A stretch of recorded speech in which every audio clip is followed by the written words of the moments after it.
عورت کوشش ضرور کرتی ہے جو اچھی سمجھدار سنجیدہ متین خاندانی تربیت کے ماحول سے گزری ہوئی خواتین ہیں کہ وہ اپنے مزاج کو اپنی طبع کو اپنے شوہر کی رضا میں گم کر دیں، اور ایسی عورتیں ہی خوشگوار زندگی کا لطف اٹھا سکتی ہیں اور پھر اس کے اثرات اولادوں پر مرتب ہوتے ہیں۔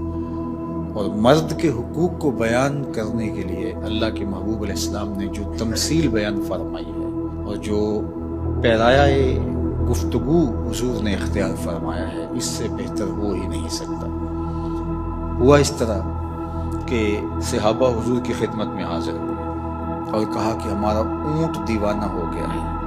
فرمایا چلو میں تمہارے ساتھ چلتا ہوں۔ صحابہ کہتے ہیں ہم ڈرے، کیونکہ اونٹ جب دیوانہ ہو جائے تو پھر اس کو سنبھالنا آسان نہیں ہوتا، وہ سخت عملہ ہوتا۔ تو خیر حضور تشریف لے گئے، ہم بھی حضور کے ساتھ تھے۔ جو ہی دروازہ کھولا تو اونٹ دوسرے کنارے پر تھا، دوڑتا ہوا ہے۔ حضور کی زندگی کتنی قیمتی ہے، تو صحابہ کے سینوں میں دل تھر تھر کانپنے لگے، لرزہ بر اندام تھے کہ جانور ہے نقصان نہ پہنچا دے۔ تو کہتے ہیں وہ جب قریب آیا تو حضور کے قدموں میں سر رکھ دیا، اللہ اکبر، اور سجدہ ریز ہو گیا۔ تو جب اونٹ نے حضور کے قدموں میں سجدہ ریزیاں کی تو صحابہ جو پہلے ڈر رہے تھے، اب ان کی کیفیت عقیدت اور بڑھ گئی کہ جانور ہو کے حضور سے اتنا پیار کرتا ہے، ہم تو سینے میں دل رکھتے ہیں۔ تو انہوں نے ایک جملہ کہا، نحن احق ان نسجد للنبی، حضور ہمارا جی بھی چاہتا ہے کہ ہم بھی آپ کو سجدہ کریں۔ یہ جانور ہو کے آپ کی معرفت رکھتا ہے، پاگل ہو کے آپ کو پہچانتا ہے، ہم تو سینے میں دھڑکتا ہوا دل رکھتے ہیں اور دل میں آپ کے پیار کی ایک کائنات آباد ہے۔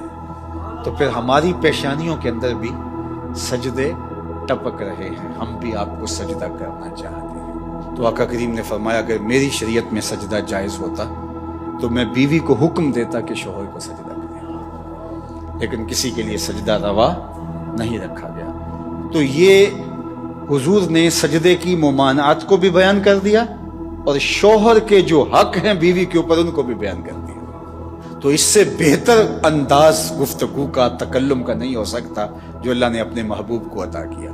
اسی لیے ایک دن میرے حضور علیہ السلام نے فرمایا انا افصح العرب، بات کرنے کا جو سلیقہ میں جانتا ہوں کوئی جانتا ہی نہیں ہے، گفتگو کا طریقہ جو میں جانتا ہوں وہ کوئی جانتا نہیں ہے۔ یعنی ایک جملے سے ان کی نفی بھی کی اور یہ بھی بتایا اگر جائز ہوتا تو شوہر کے لیے بیوی کو سجدے کا حکم دیتا۔ خاتون ہو جو اپنے شوہر کے حقوق کو پہچانے اور حضور کے اس فرمان کو سامنے رکھے تو گھر جنت کا ٹکڑا بن جائے گا۔ اور مرد کو حضور نے کیا نصیحت فرمائی؟ مرد کو کہا کہ عورت کی اگر کچھ باتیں تجھے ناپسند ہوں تو اس بات کو دیکھو جو تمہیں پسند ہو، اللہ اکبر۔ اور میں کہا کرتا ہوں نکاح کے بعد یا تو شوہر اپنا گھر چھوڑ کے خاتون کے ساتھ چلا جائے یا خاتون گھر چھوڑ کے شوہر کے ساتھ آئے، دونوں میں سے ایک تو ہوگا، لیکن یہ قربانی مرد نہیں دیتا، یہ عورت دیتی ہے۔ اور گھر سے جو تعلق خاطر ہوتا ہے، قلبی لگاؤ ہوتا ہے، گھر کی چیزوں سے جو موانست ہوتی ہے، جو انسیت ہوتی ہے، جو لگاؤ ہوتا ہے، وہ مرد کی نسبت عورت کو کہیں زیادہ ہوتا ہے۔ گھر اس کے لیے ایک عقیدت گاہ ہوتا ہے، لیکن اس بسے ہوئے گھر کو، آسودہ گھر کو کون چھوڑتی ہے؟ خاتون۔ کس کے لیے چھوڑتی ہے؟ شوہر کے لیے۔